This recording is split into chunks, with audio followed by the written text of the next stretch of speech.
समाज वैज्ञानिक नोम चोम्स्कीले भनेका छन् शासकहरू आम जनतालाई कुनै विषयमा यसरी भुलाइदिन्छन् कि नागरिकलाई लाग्छ त्यो भन्दा बाहेक अर्को कुनै विषय छैन।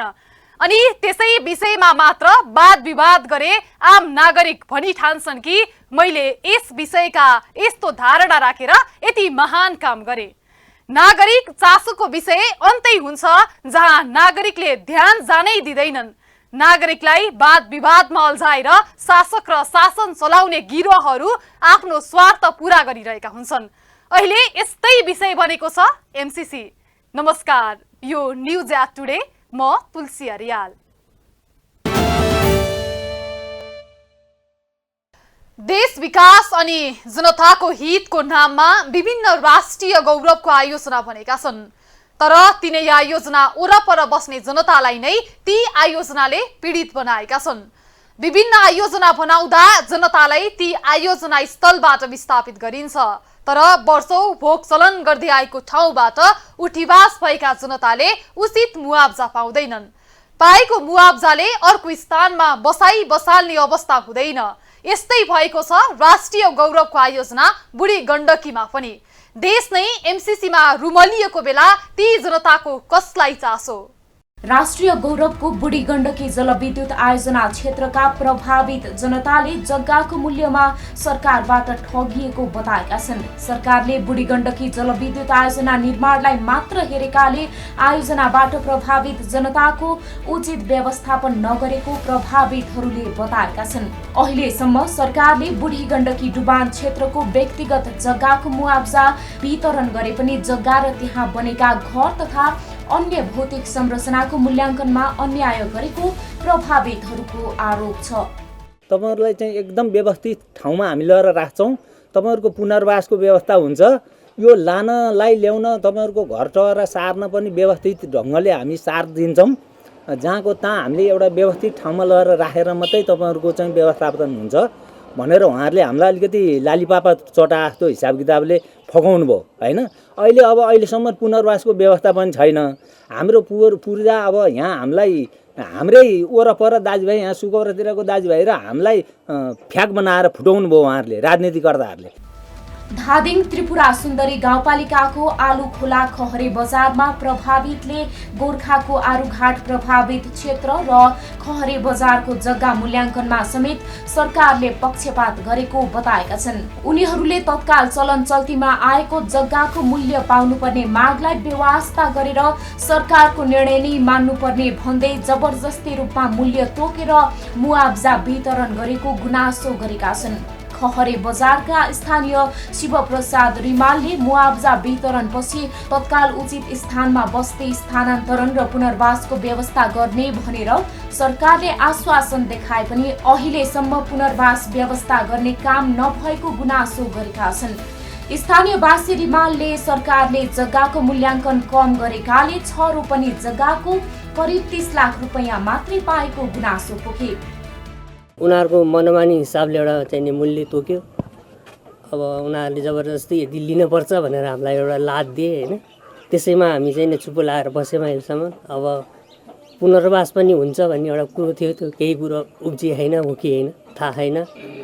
अब यो यहाँको जमिन भनेको चाहिँ एकदम उर्वरा शक्ति भएको जमिनहरू थियो, आज कौडीको भावमा चाहिँ छोड्नुपर्ने अवस्था आइरह। त्यस्तै खहरे बजार आयोजना प्रभावित 250 घर परिवार मध्ये सबैभन्दा थोरै जग्गा कुमार बहादुर कार्कीको छ। कार्की जम्मा 1 आना 2 पैसाको मात्रै जग्गा भएको बताउँछन्। 1 आना जग्गामा व्यापार व्यवसाय गरेर 10 जनाको परिवार पालिरहेको, तर उक्त जग्गाको मूल्य 1,30,000 रुपैयाँ सरकारले दिएर हटाउन खोजेको उनको गुनासो छ। मेरो चाहिँ जम्मा 1,30,000 आयो सर। अब त्यहाँ चाहिँ व्यापारिक सेन्टरमा गएको थिएँ, मेरो 1 आना भए पनि त्यसले मैले 10 जना परिवार पालेको थिएँ। अहिले चाहिँ अब 1,30,000 दिएर हामीलाई उठाउने भयो। अब हामी कहाँ जाने, त्यति परिवार कसरी पाल्ने भन्ने चिन्ता छ। त्यस्तै आयोजना प्रभावित स्थानीय सावित्री रिमालले आयोजनाले बास उठाउने कुरामा चित्त बुझाए पनि जग्गाको मूल्य 1,10,000 आनाको तोक्नु जनतालाई ठग्ने काम भएको बताइन्। दुःख गरेर बजार क्षेत्रमा जग्गामा लगानी गरेर बसोबास गरियो, तर अहिले जग्गामा आफूले किनेको मूल्य समेत नपाउँदा मागेर हिँड्नुपर्ने अवस्था सिर्जना भएको उनी बताउँछिन्। उठाउन त हामीहरूलाई चित्त बुझेको थियो। अब के गर्ने भन्ने थियो। आरुहाटमा चाहिँ आनाको 7 लाख रुपियाँ पायो। हामीहरूले चाहिँ अहिलेभन्दा 26 वर्ष अगाडि मेरो बच्चा सानो थियो, बुढा इन्डिया हुनुहुन्थ्यो, कति दुःख गरेर चाहिँ गाउँ बेसी भारी बोकेर जग्गामा पैसा हाल्यो। अहिले सहरमा भयो भने हामी कति घर घडेरी बेच्थ्यौँ होइन, किनबेच हुन्थ्यो। यहाँ हाल्यो अहिलेभन्दा चाहिँ 12 वर्ष 14 वर्ष अगाडि यो पल्लो जग्गा हामीले बेचे हो 60-62 हजार हातमा बेच्यो।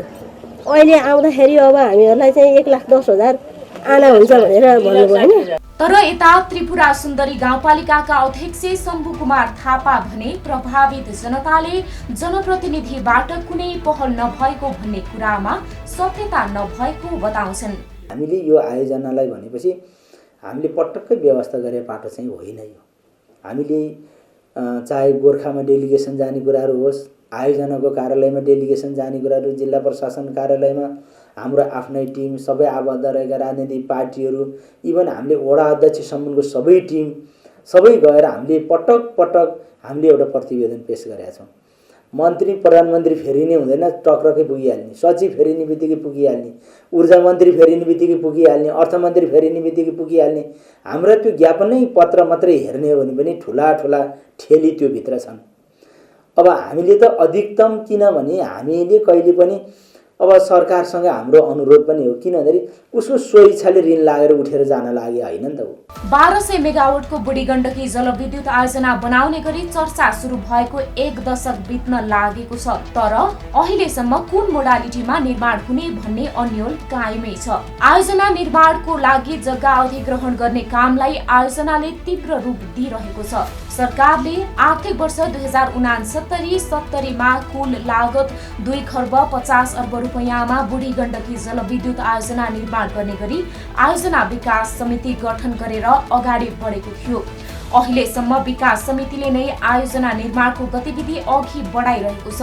यो आयोजना निर्माण गर्दा 2 जिल्लाका गरेर 45,000 जनसङ्ख्या पूर्ण रूपमा विस्थापित हुनेछन्। आयोजनाले व्यक्तिगत 58,000 रोपनी र बाँकी सरकारी स्वामित्वमा रहेको गरी 1.5 लाख रोपनी जमिन ओगट्नेछ। यो आयोजनाबाट गोर्खाका 14 र धादिङका 13 साविक गाविसका बासिन्दा प्रभावित हुनेछन्। आयोजनाबाट 3560 घर परिवार र 19,590 जनसङ्ख्या विस्थापित हुनेछन्। आयोजनाबाट धादिङको 35,207 रोपनी जमिन र गोर्खाको 31,900 रोपनी जमिन डुबानमा पर्नेछ। कुल 1,30,523 रोपनी क्षेत्रफल जमिन डुबानमा पर्नेछ।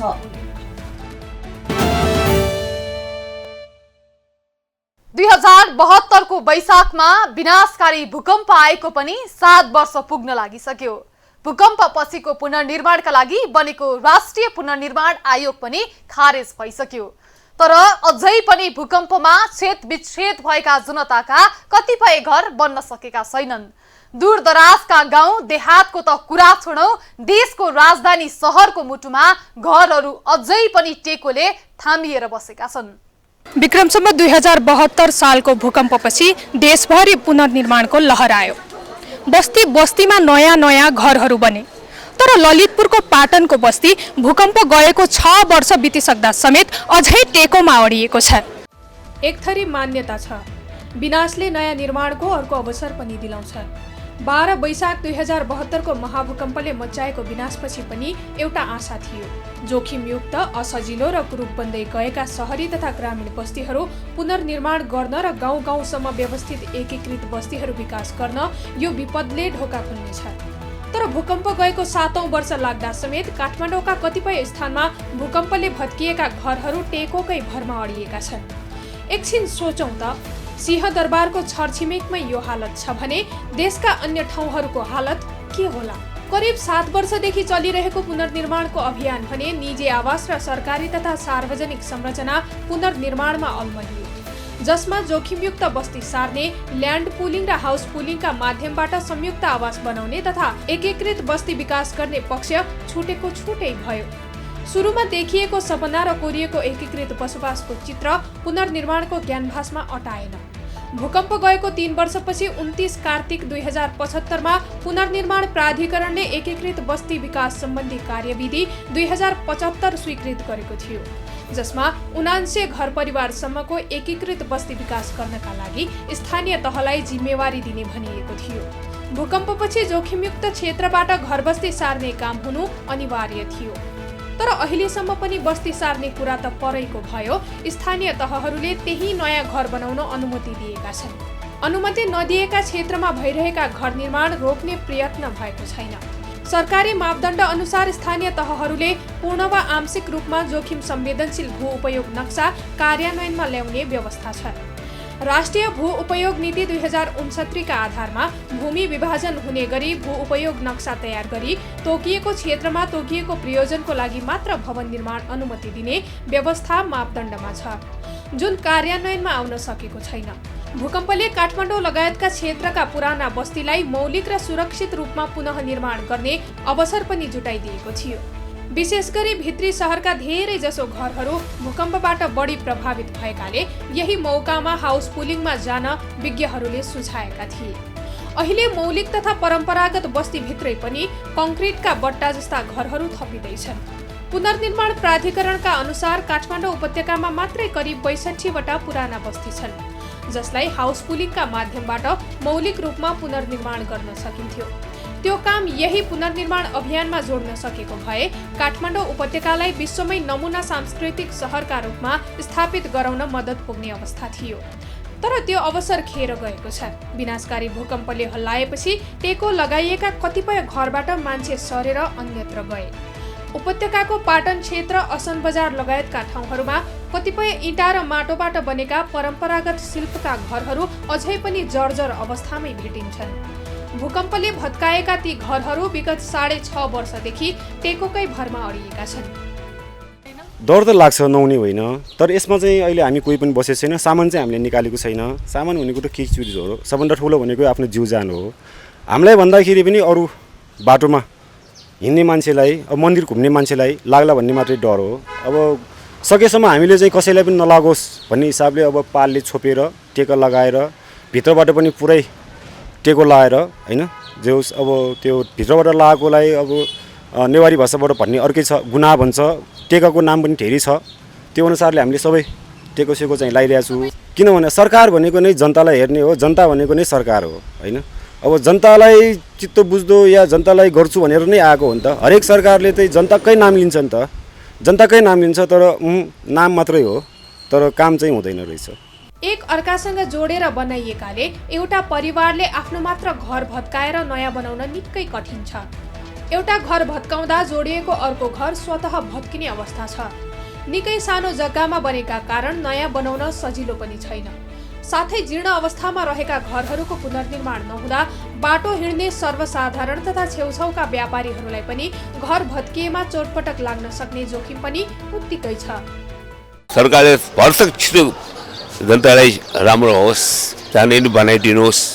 मेरो पनि यही कृतज्ञ छ सरकारलाई होइन। मेरो पनि अब यो भरसक यो किन यसरी राखी छाड्ने, भरसक अब उहाँहरूले पनि प्रेसर दिएर कसरी हुने हो, चाँडै गरिदियो भने धेरै राम्रो होला जस्तो लाग्छ। जोखिम त छ, सबैलाई जोखिम छ, तर अब यहाँ हिँडुल गर्ने मान्छेहरूलाई पनि अब लाग्ला भने पनि जोखिम छ। तर अब सकभर चाहिँ नि यो अब बनाइदिएको भए चाहिँ राम्रो हुन्छ। त्यसैले सबै जग्गा एकीकरण गरेर बस्ती बनाउन सहरी पुनर्निर्माणको नमुना प्रोजेक्टका रूपमा काम गर्न विज्ञहरूले सरकारसँग प्रस्ताव पनि गरेका हुन्। केही ठाउँका स्थानीय यो अवधारणा सुनेपछि आफै जागेका पनि थिए। तर न सरकारी पक्षले योजना पूरा गर्ने गरी काम गर्यो, न त स्थानीयको एकता नै लामो समयसम्म टिक्यो। यसरी लगाइएका टेकाहरू किन हट्न सकेनन्? टेका लगाएका घरहरूको पुनर्निर्माण किन हुन सकेन? खोज्नुपर्ने विषय छ। टिभी टुडे HD का लागि क्यामेरामा हेमन्त मल्लका साथमा पूजा पन्त, काठमाडौँ।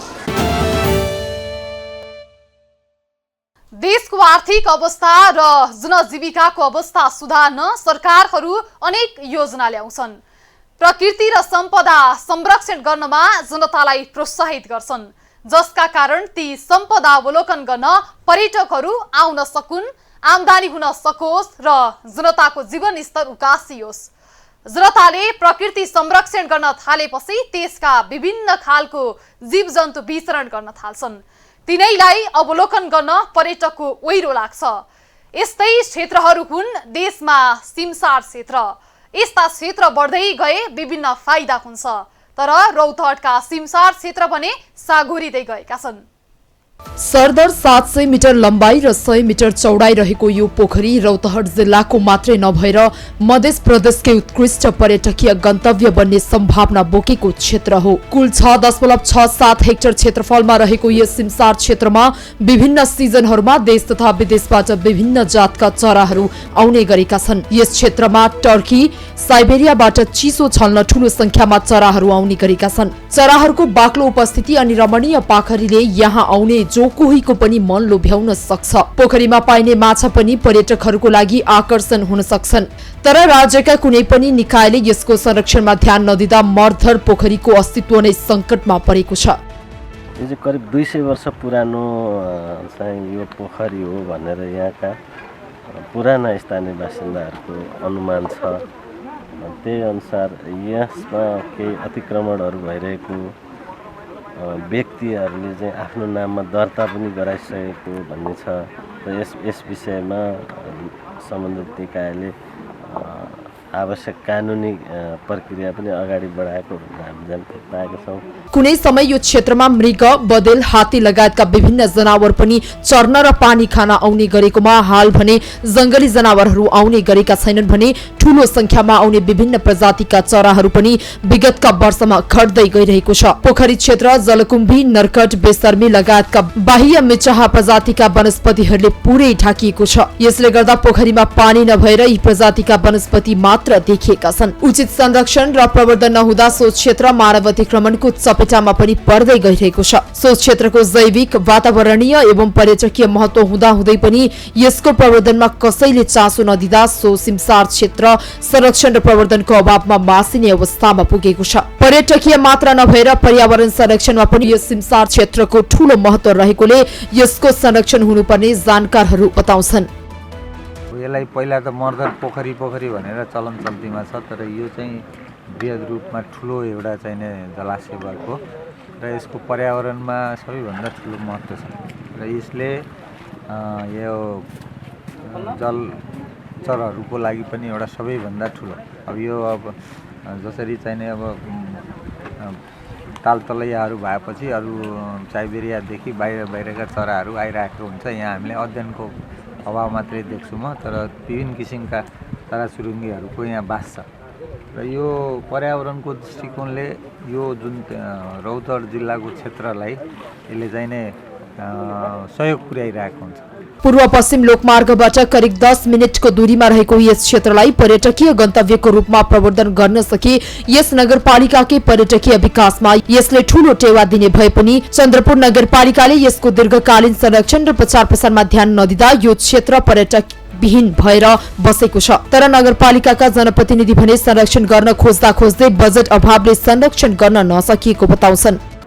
प्रदेश नम्बर 2 को झोलुङ्गे पुल जुन एउटा चाहिँ हाम्रो चाहिँ यहाँ प्रदेश स्तरीय एउटा निकाय हो, त्यो निकायसँग पनि हामी चाहिँ नजिकमा छौँ। यो बिचमा यसलाई अलिकति आकर्षण गर्नको लागि झुलुङ्गे पुलको पनि अवधारणा राखेको त्यो प्रस्तावित रूपमा छ र त्यो चाँडै हामी चाहिँ त्यसलाई पनि अगाडि बढाउँछौँ र यो सफाइ भइसकेपछि हामीले अहिले पनि केही साना कामहरू यसलाई डिजाइन गर्ने, यहाँ लाइटिङ गर्ने तपाईँको हामी चाहिँ यो कार्य सम्पन्न भइसकेपछि नै हामी सुरु गर्छौँ र हामीसँग मानव अतिक्रमणले गर्दा वर्षेनी यसको क्षेत्रफल कम हुँदै गएकोमा वातावरणविदहरूले पनि चिन्ता व्यक्त गरेका छन्। सिमसार क्षेत्रले पर्याप्त पर्यटन, कृषि उत्पादकत्व, जलवायु संरक्षण, जैविक विविधता अभिवृद्धिमा सहयोग पुर्याउने भएकाले यसलाई दीर्घकालीन योजना बनाएर संरक्षण गर्नुपर्ने विज्ञहरू बताउँछन्। मर्धर सिमसारको संरक्षणको लागि विशेष गरी यसलाई पहिलो चरणमा त यसको चाहिँ यो फोहोर जुन माथि छ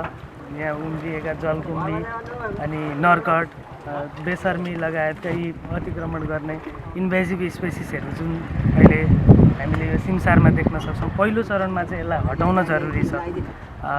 त्यसपछि यसलाई हटाइसकेपछि यसको सेरोफेरोमा हामीले पानीमा हुने बोट बिरुवाहरू विशेष गरी यो बेत बाँसहरू लगाएर चाहिँ यसको दिगो रूपमा यसलाई चाहिँ संरक्षण गर्न सकिन्छ। र अर्को कुरा यो अहिले विशेष गरी चपेटामा चाहिँ यो अतिक्रमणको चपेटामा परेको छ। यसलाई चाहिँ बिस्तारै बिस्तारै यसको पुरानो आफ्नो क्षेत्र चाहिँ ओगट्न सक्यो भने सिमसार जति विशाल भयो त्यति यसमा चाहिँ पानी बढिरहने। सिमसार क्षेत्रलाई एक गतिशील विविधतायुक्त र उर्वर पारिस्थितिकीय प्रणाली मानिन्छ। सिमसारको जैविक तथा पर्यावरणीय महत्त्व मात्र नभएर आर्थिक, सामाजिक तथा पर्यटकीय महत्त्व छ। नीति बनाउने र नेतृत्व दिने काम नेताहरूको हो। नीति बनाउने ठाउँमा नेतालाई पुर्याउने काम जनताको अथवा भनौं मतदाताको। तर हामी मतदान सही नेतालाई नेतृत्वमा पठाउन पटक पटक चुकेका छौं। अब 3 महिना भन्दा कम समयमा स्थानीय तहको निर्वाचन हुँदैछ। हामी यस पटक पनि चुक्यौं भने दोष नेतालाई दिएर हुँदैन, दोष हाम्रै हुन्छ। हवस् त, न्युज एट टुडे आजलाई यति नै। हामी सबै बिदा हुन्छौं। नमस्ते।